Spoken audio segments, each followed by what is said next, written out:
അപ്പോൾ ഞാൻ പാൽ ഒഴിക്കുന്നത് എങ്ങനെയെന്ന് പറയാം. ചിലർക്കത് കറക്റ്റ് തൈര് വരാറില്ല, അതുവേണ്ടി അതും കൂടി കാണിക്കാമെന്ന് വിചാരിച്ചു. അപ്പോൾ ഇങ്ങനത്തെ ക്രോക്കറി കപ്പിൽ എടുത്തിട്ട് തിളപ്പിച്ചതാണ്, അല്ലെങ്കിൽ തിളപ്പിച്ചിട്ട് ഇതിലൊഴിക്കാം. ഇതിപ്പോൾ ഞാൻ മൈക്രോവേവിലാണ് തിളപ്പിക്കുന്നത്.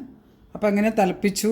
ഇത് പാട ഫോമായിട്ട് തുറന്ന് വെച്ചാൽ മതി. തിളപ്പിച്ച് പാൽ ഒഴിച്ചിട്ട് തുറന്ന് വെക്കുമ്പോൾ പാട ഫോമാവും. ആ ഫോമായിട്ട് ഒരു ചെറിയ ഇളം ചൂടിൽ ആവുമ്പോൾ ഒഴിക്കണം. പിന്നെ ഫ്രിഡ്ജിലുള്ള തൈരാണെങ്കിൽ അത് തലേ ദിവസം മാറ്റിയിട്ട് ഈ പാൽ തിളപ്പിക്കുന്നതിന് മുമ്പേ ഇതെടുത്ത് പുറത്ത് വെക്കാം. പുറത്ത് വെച്ചിട്ട് ഇങ്ങനെ മാറ്റി വയ്ക്കും. ഞാനിപ്പോൾ ഇങ്ങനെ തൈര് മാറ്റി വെച്ചിട്ടുണ്ട്. കാരണം എനിക്ക് ഇനി ഒരു 3-4 കപ്പ് ഒഴിക്കാനുള്ളതുകൊണ്ട് ഞാൻ ഇത്രയും തൈരെടുത്ത് മാറ്റി വെച്ചിട്ടുണ്ട്. ഇത് നമ്മളിതിലേക്ക് ഒഴിച്ചു കൊടുക്കാം. നല്ല തണുത്ത തൈരാകുമ്പോഴും സെറ്റാവാൻ ബുദ്ധിമുട്ടുണ്ടാവും, നേരെ സെറ്റാവില്ല. അതുകൊണ്ടാണ് ഇത് നേരത്തെ എടുത്ത് വയ്ക്കുന്നത് പുറത്ത്. ഇതിപ്പോൾ ഞാൻ തലേ ദിവസം തൈരിങ്ങനെ മാറ്റി വയ്ക്കും. നല്ല കട്ടിക്കുള്ള തൈരാണ്. അതിപ്പോൾ ഇളം പേരിനൊരു ചൂടാണ് ഇതിലുള്ളത്. അപ്പോൾ അത് ഇത്ര തൈര്. പിന്നെ ക്ലൈമറ്റിനനുസരിച്ച് നമ്മൾ തൈര് ചേർക്കുന്നത് വ്യത്യാസപ്പെടും. നല്ല സമ്മർ സമയത്താണെങ്കിൽ 1 സ്പൂൺ തൈരൊക്കെ ചേർത്താൽ മതി. ഇപ്പോൾ ഇവിടെ ക്ലൈമറ്റ് കുറച്ച് ഡല്ലാണ്, അതുകൊണ്ട് ഞാൻ ഇത്ര ചേർക്കുന്നുണ്ട്. എന്നിട്ട് നന്നായിട്ട് ഇങ്ങനെ ഇളക്കി കൊടുക്കണം.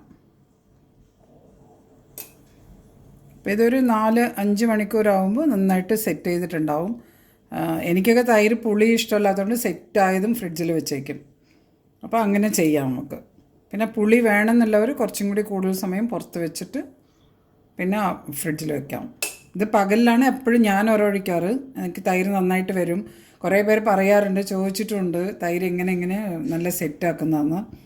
അപ്പോൾ അതിനുവേണ്ടി എനിക്ക് കാണിച്ചു തരണം എന്ന് തോന്നിയതുകൊണ്ടാണ് ഇന്നിപ്പോൾ ഇങ്ങനെ ഒരു വീഡിയോ. അപ്പോൾ ഇതിങ്ങനെ ട്രൈ ചെയ്യാം. രാവിലത്തെ സമയത്ത് തന്നെ തിളപ്പിച്ച് കുറേ സമയം തുറന്ന് വെക്കണം പാലിങ്ങനെ.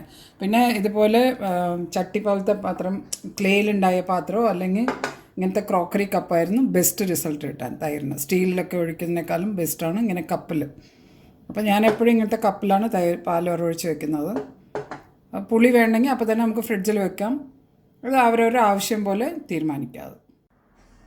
അപ്പോൾ ഇത് ട്രൈ ചെയ്തിട്ട് എല്ലാവരും കമൻസിൽ ഇടാം, നേരെ തൈര് വന്നോ എന്ന് സെറ്റായോ എന്നുള്ളത്. ഇനി ഇത് സെറ്റാകുമ്പോൾ ഞാനൊന്നും കാണിച്ചു തരാം. ഇത് തൈര് നന്നായിട്ട് സെറ്റ് ചെയ്തിട്ടുണ്ട്. ഇതിപ്പോൾ ഒരു 6 hours പ്ലസ് ആയി. അത് ഞാൻ പറഞ്ഞില്ലേ, ക്ലൈമറ്റിനനുസരിച്ചാണ് ഇന്ന് നമ്മൾ ഈ കൂടാനുള്ള സമയം എടുക്കുന്നത്. പക്ഷേ പാല് തിളപ്പിച്ച് ഇങ്ങനെ തുറന്ന മാതിരി വെക്കുമ്പോൾ അതിൽ നന്ന പാട ഫോമാവും. പാട ഫോമായിട്ട് വളരെ ചെറിയ ചൂടിലാണ് ഒഴിക്കേണ്ടത്. അപ്പോൾ നേരത്തെ ഞാൻ ഒഴിക്കുന്നത് എത്രയെന്നൊക്കെ കാണിച്ചിരുന്നു. ഇപ്പോൾ അത് നന്നായി സെറ്റായി. ഇനി ഇത് പുളിക്കാതെ ഇതേപോലെ ഫ്രിഡ്ജിൽ വെച്ചാൽ നല്ല തൈര് തന്നെ ആയിരിക്കും. അപ്പം ഞാൻ സാധാരണ എന്ന് വെച്ചാൽ ആഴ്ചയിൽ ഒരിക്കലും ഒരു 4-5 കപ്പ് ഇതുപോലെ തിളപ്പിച്ച് ഇങ്ങനെ ഒഴിച്ചിട്ട് കൂട്ടി വെക്കും. ഞാൻ ആഴ്ചയിൽ ഒരു ദിവസമാണ് ഞാൻ ഇതിന് വേണ്ടി സമയമെടുക്കുക എപ്പോഴും. അപ്പോൾ പിന്നെന്താ, അപ്പോൾ അങ്ങനെയാണ്. പുളിക്കണമെന്നുണ്ടെങ്കിൽ കുറച്ചും കൂടി സമയം നമ്മളിത് പുറത്ത് വെച്ചിട്ട് ഫ്രിഡ്ജിലെടുത്ത് വെക്കാം. ഇതൊക്കെ അവരവരുടെ ചോയ്സാണത്. അന്നന്ന് വേണപ്പോൾ തിളപ്പിക്കുന്നതും അല്ലെങ്കിൽ ഇങ്ങനെ ഒരു ദിവസം സമയം കിട്ടുമ്പോൾ ഒരുമിച്ച് തിളപ്പിച്ച് സെറ്റാക്കി ഫ്രിഡ്ജിൽ വെക്കാം. എനിക്ക് സാധാരണ ഞാൻ പതിവായിട്ട് അങ്ങനെ ചെയ്തു മാറി. ക്രോക്കറി കപ്പ് ഒരു 4-5 കപ്പിൽ പാലെടുത്ത് തിളപ്പിച്ച് ഒഴിച്ച് അതേപോലെ ഒഴിച്ച് വെക്കും. പിന്നെ പുളിശ്ശേരിക്ക് അങ്ങനെയൊക്കെ കുറച്ച് പുളി വേണമെന്നുണ്ടെങ്കിൽ അന്ന് നമ്മൾ കുറച്ച് കൂടുതൽ സമയം പുറത്ത് വെച്ചാൽ മതി ആ തൈര് മാത്രം. അപ്പോൾ അങ്ങനെ എല്ലാവർക്കും ഇത് ഇഷ്ടപ്പെട്ടിട്ടുണ്ടാകുമെന്ന് വിചാരിക്കുന്നു. കാരണം ചിലർ എന്നോട് പറഞ്ഞിട്ടുണ്ട് ഇങ്ങനെ ഒഴിക്കുമ്പോൾ തൈര് സെറ്റാവാറില്ല, എങ്ങനെയാണ് അത് ചെയ്യുന്നതെന്നൊക്കെ. അതുകൊണ്ട് എനിക്ക് ഈ വീഡിയോ കാണിക്കണമെന്നുണ്ടായിരുന്നു. അപ്പോൾ അങ്ങനെ ട്രൈ ചെയ്തിട്ട് ഇഷ്ടപ്പെട്ടാൽ കമൻസിലിടുക, ഫ്രണ്ട്സുമായിട്ട് ഷെയർ ചെയ്യുക. അപ്പോൾ താങ്ക് യു.